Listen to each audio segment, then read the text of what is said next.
Hey, and welcome to Not My Generation. We are here talking about all sorts of things that are going on at the national level and the state level regarding responses to the COVID-19 virus pandemic that is sweeping the globe. Lots of stuff to cover today. We may have a slightly extended edition, hopefully not too long, but there is quite a bit to discuss, and we are going to lead off with Dr. Emily Stacey talking about the state response and some of the things that have been going on here in the state of Oklahoma. Governor Kevin Stitt issued two executive memorandums yesterday. One that closed non-essential businesses in the state last night at midnight, and keeping those businesses closed until April 16th as the plan is currently. And the second memorandum that was issued clarified what essential businesses would be allowed to remain open within the state. So that second memorandum again clarified things like hotels would still be open, which led to an interesting tweet that your lieutenant governor put out last night, who has been sort of the czar of Oklahoma tourism, which seemingly encouraged Oklahomans to go visit some local hotels, making sure that they understood that they would remain open. But other positions that will remain open, warehouse operations, so seemingly Hobby Lobby's distribution center was a big question last night as well. As to whether it would remain open. It does seem like under that second memorandum it would be covered, as well as obviously healthcare providers, medical providers, veterinarians, etc. There are a litany of essential businesses and professions in the state of Oklahoma. I think we might be surprised, including your medical marijuana industry. We're also included in. Well, if you're stuck at home, and out of a job. Yeah, right, I guess. If we're worried about the economy, that's one way to keep things going. So if you're interested in what is essential and what is non-essential in the state of Oklahoma, you can go to ok.gov and see Governor Stitt's memorandums that were issued yesterday. But as you very well know at this point, you are not going to be able to just go pick up and go bowl after certain hours these days. Right. We're not issuing martial law just yet. And the National Guard is not going to stop you if you are not you're traveling to an essential place.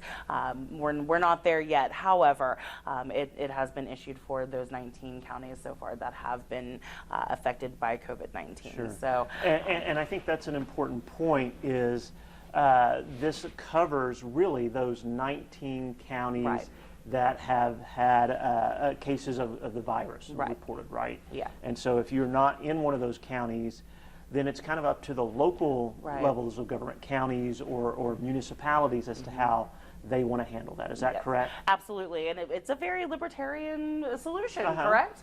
Well, it does seem like we're not taking a very universal or very widespread kind of chaotic, or what could, I guess, produce maybe panic situations. Sure. Of just closing everything down wholesale. I'm not sure. Right, if and that has been controversial. There are some people who want to the governor to take a more universalist approach to addressing this.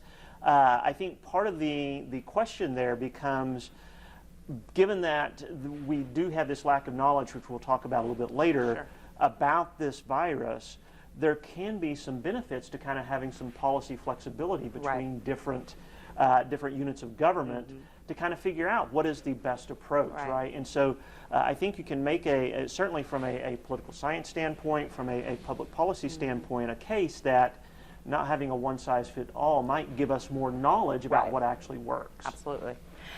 In other local news, you did have the State Board of Education also yesterday. Wednesday was a very busy day in the state of Oklahoma. Yes. Will go down in infamy, March 25th, 2020, the day that the state of Oklahoma closed. Closed for business, right? So the State Board of Education did, through numerous votes yesterday, end in-person instruction for the remainder of the 2019-2020 school year, so ending obviously in May of 2020. They have moved to distance distance learning, obviously that it relies quite heavily on the internet and having access to both the internet and computers within the home, which is causing quite a frenzy among your rural districts who still do not have,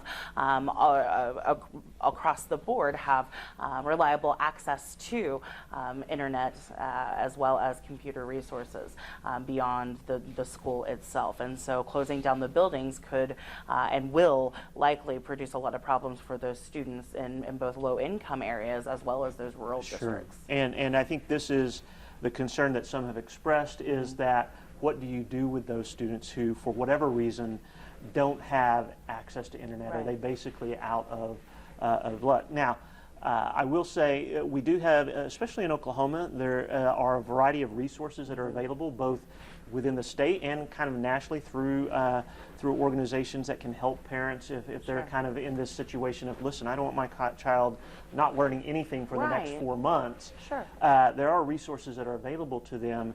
Unfortunately, the easiest way to access them is the internet. And if you don't have that access, you're struggling. So this will continue to be something, but at least does allow those students and those families that do have access to the internet to continue their learning in some form or fashion. Absolutely.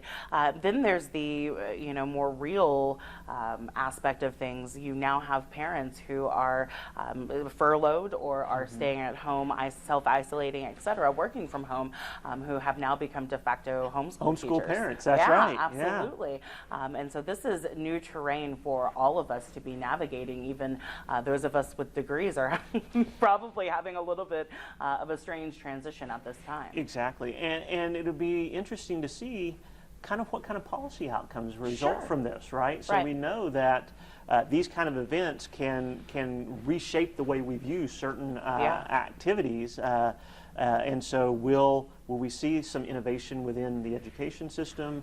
Will we see some lessening of certain types of regulations?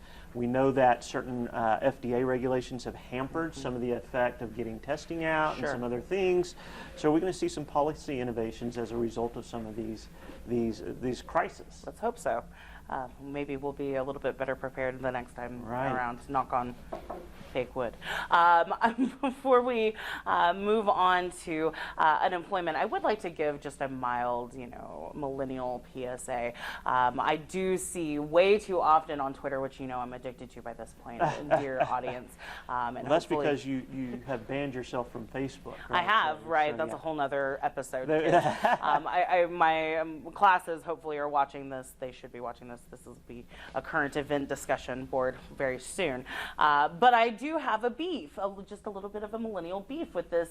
Everyone on the internet, I guess everyone is a very bad qualifier, but there are a lot of folks on the internet who are blaming the millennial generation for the spread of COVID-19. They're looking at these spring break, MTV cool pool parties, the beaches of Florida, the national parks in Arizona full of folks, etc.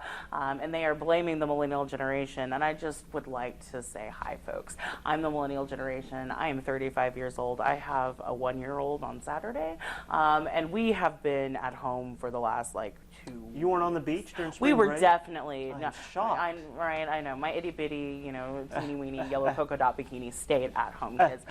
So I just want to make sure that people understand the generations just one more time. Your oldest millennial at this point is going to be roughly, 1980. It's 2020, 20 years old, roughly. Some of these kids are going to be on spring break, but the majority of the millennial generation, we're old. We're raising a whole nother generation, etc. Older. We should say. We're older. Tired. We're not on the beaches, kids.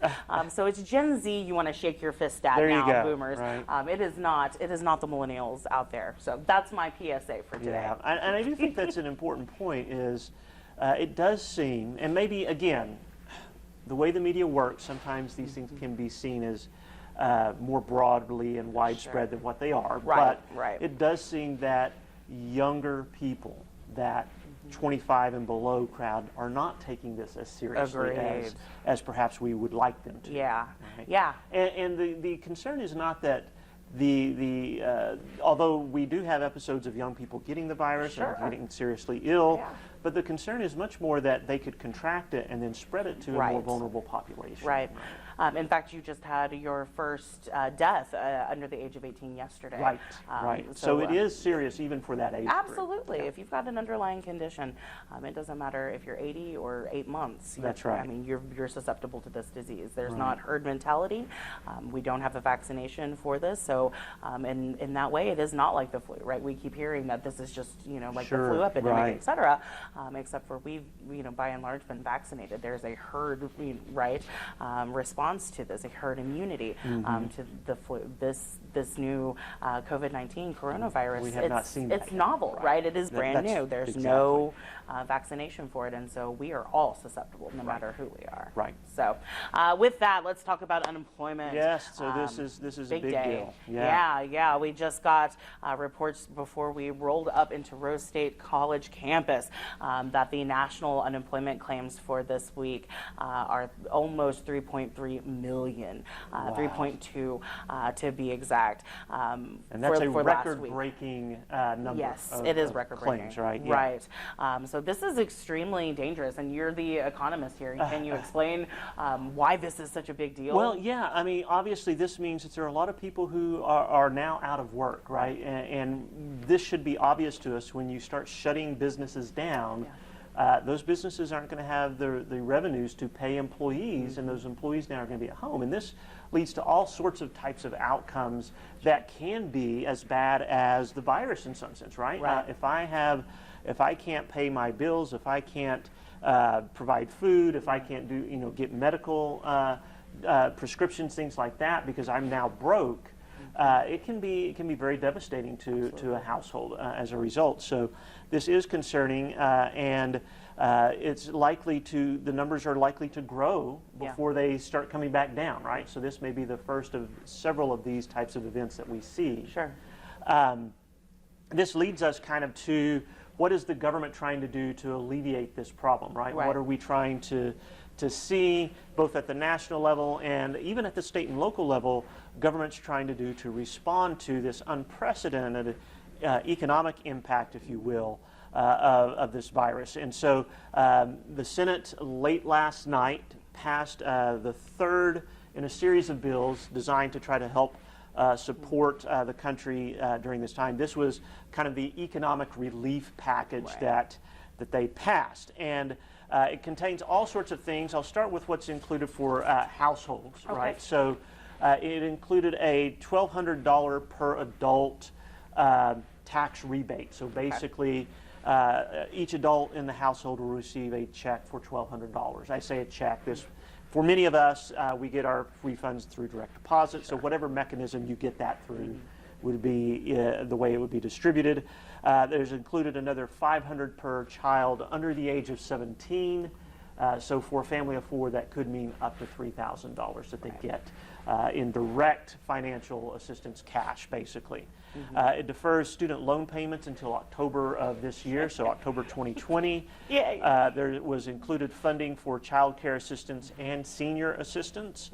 It beefs up unemployment compensation. So, and this was actually a sticking point for a little bit, but it basically says that the federal government will add about $600 per month, is my understanding, to unemployment benefits that people are already receiving, right? And so this is an additional $600 on top of what they already receive, up to $600. If you don't understand how unemployment works, what you receive from unemployment is basically based on what you earned when you were working. So not everybody will get the exact same amount, but up to $600 additional for the next 4 months, is my understanding from this. And then also another $15 billion for additional funds for the Supplemental Nutrition Assistance Program, or what we used to call food stamps. So helping people be able to get the basic necessity of food that they need. So that's all direct help to individuals, to households, right? Included as well as financial assistance to businesses in some form. So we have quite a bit. There's a $500 billion lending program for corporations, what they're calling a corporate liquidity program, basically loans that they can apply for to stay afloat. $25 billion of that is set aside directly for the airlines, which the Treasury Department will have some discretion in how those funds are allotted. There's $367 billion in relief for small businesses. There is a employee retention tax credit. So those companies that do not lay off workers during this time can apply for a tax credit to help offset the cost. So if you're a business owner and you're doing everything you can to try to not lay off people, this is one way of trying to help you during that time to do that. So those are several of the provisions.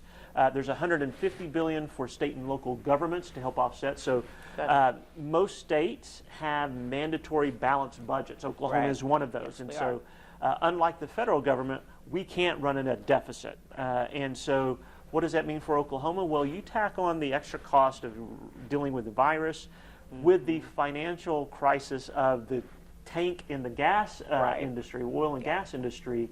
The governor announced that we're looking at a revenue shortfall for this fiscal year, the last 3 months of this fiscal year, and a huge shortfall for the next fiscal year. Absolutely. And so Oklahoma will certainly be one of those states that would like to attract some of that $150 billion coming back here to help with those budget shortfalls. There's $100 billion for aid to hospitals. And it does, interestingly enough, you might refer to this as the Donald Trump provision. There is a ban on companies owned by members of either the executive branch or the legislative branch from those companies receiving aid from any of this, right? And so that's interesting. Yeah, so if you're a member of Congress and you own a business, that business is not eligible for any of this assistance. Okay. Right? And as most people know, Trump owns a series of hotels and resorts and such. Those would not, and it goes even further than just the individual members of their direct family. If they own it, they are not eligible either. So I couldn't rush out and transfer ownership to my wife or to my son or child and make it eligible. This still would not be eligible. Interesting. Yeah. This is, as I mentioned, the third. So there were phase one was about $8.3 billion that went directly to healthcare system. And phase two was $100 billion that was divided up between additional paid sick leave benefits, increased unemployment compensation prior to what we talked about here, and then additional funds to provide for virus testing. So a lot of stuff packed into this, and how much of it will work? We don't know, right? And this will be the big question is what's going to be effective and what's not. And our problem is, and this I think is where we might wrap up, is talking about how we're kind of shooting in the dark at this point. We don't know what's going on because we don't have really good data. And this leads to something I was going to mention. So the folks who run Our World in Data, this is a informational website out of the University of Oxford. Researchers there announced that they were no longer going to be relying on the World Health Organization, whose information for their virus modeling, because they were concerned that some of the data in there was unreliable. They'd found some discrepancies and such in several of the data reports during the month of March that caused them to question that, the reliability of that data. The problem is nobody has a whole lot better data, of what's going on. We are chasing this thing. We're certainly not ahead of it. And so that means both health officials, policymakers, and us as citizens are kind of groping in the dark about what is the best approach to dealing with this pandemic, which goes back to my point about allowing for some policy flexibility in this so we can kind of figure that out. There was a group that came out that said, look, a group of researchers, we need more broad spread testing to figure out what's going to better figure out. And now there are some saying that, but the testing doesn't need to be about, do you have the virus? It's, have you already had it? Do you have the antibodies from which vaccines can be created and things like that? But will also give us a handle on how widely has this spread, the more widely it's spread actually can turn out to be good news, because it means that the death rate is lower than what has been projected, So if more people have it than what we currently projected had it, the number of deaths that we know, that's a hard figure. We know that number to be accurate, or at least as accurate as can be. Then you actually have less lethality in this. So we are definitely behind the curve, and everybody is. It's not just the United States. It's not just Great Britain. Everybody's behind the curve somewhat in doing this. Sure. There are some countries, because they were hit first, are a little bit ahead of the game. So South Korea, Germany, both have been doing a good job of addressing that. But those two countries have hit this first, been dealing with it a little bit more better, have a little different mechanisms for dealing with it as well, right? So you have this going on, and it's causing policymakers here in the U.S., I think, to err on the side of caution, so to speak. And this is often phrased in terms of, well, this is a difference between saving lives or saving the economy. And I think that's a wrong way of looking at this, because there is no economy to speak out, right? We are the economy, right? The economy just is a shorthand way of talking about all the millions of interactions and exchanges that we make on a daily basis with one another that tend to make our lives better. Right. You prevent those exchanges from happening, you impact our lives and worsen them in some way, shape, or form, right? And there will be consequences. A sociologist from the University of Oklahoma has been talking about this. Goes back to the unemployment figures, right? You're going to be seeing possibly spikes in mental health disorders, suicides, physical disorders as it relate to the stress that people feel on this. So all of this stuff is going on as a result of these steps. And we need to be cautious about how much we judge policymakers as being too lenient or too harsh, right? Because everybody's just groping around in the dark for this. Right. Yeah, there's certainly no one policy fits all for this. In a state, municipality, or certainly at the national level, it does seem like there was a much more coordinated effort in both South Korea and even Germany with all of its various states, and so they were very quick to practice. After the testing, made tests widely available, number one, but after the test came back positive, to isolate folks and to isolate them as soon as they got the test as well. And that's something that does not seem to be the practice here in this state, as at least is my has been evidenced by just the drive up to Midwest City from Norman, Oklahoma. It's still very evident that people are going about their business as usual, even in those impacted counties, right? As we talked about the governor's executive memorandum, Cleveland County and Oklahoma County would both be considered, under that declaration, and yet the Home Depot down the street from Rose State College still has a bunch of trucks of people going in and getting supplies and going about their daily business, probably gardening later in the beautiful sun, which is lovely, but we're obviously not taking social distancing nearly as seriously as we should be. We had an increase of 55 cases, just yesterday, right? So Oklahoma is at 164 cases total, right? This is getting serious. We are starting to see kind of the cresting here in the state, and so it does become important for us to, you don't have to quarantine yourself at this point, but you do need to be a little bit more cautious. Be cautious. If not cautious for yourself, cautious for people who are vulnerable, much more vulnerable and susceptible to serious illness from this. Your self-sacrifice of not being out and enjoying the sociality that you might normally do can actually be helping prevent someone from becoming seriously ill or even dying. So take that seriously. We realize that you've got to buy groceries. Fortunately, for many of us, we can do that online even, right? But there are certain things that you have to get out for. But maintain those social distances. Take them seriously. Try to avoid crowds as much as possible. And be responsible. And if we can do that, I think we can see that curve flatten. Right? We can see that without having to see policymakers become much more draconian in the types of policies to force this type of thing to happen. Because once that occurs, once those implementations occur, nobody really understands if and when those are going to be rolled back, Once we start taking away civil liberties and civil rights, there is no promise that we will receive you're going to get them back. Exactly. And certainly in the same manner that we enjoyed them in before. So be very cautious. Make sure that you are being a responsible human being. And we are trying to practice our own social distancing, the 6-foot rule. But be safe. And be sure to practice that social distancing. Take it responsibly. It is much better for us to self-govern than to have the government come in and force this type of stuff. So be a responsible citizen, do that type of thing, protect yourself and others. We're going to be here broadcasting our podcast still on a weekly basis as long as we can. Absolutely. Hopefully that will continue, and we'll see you guys next time.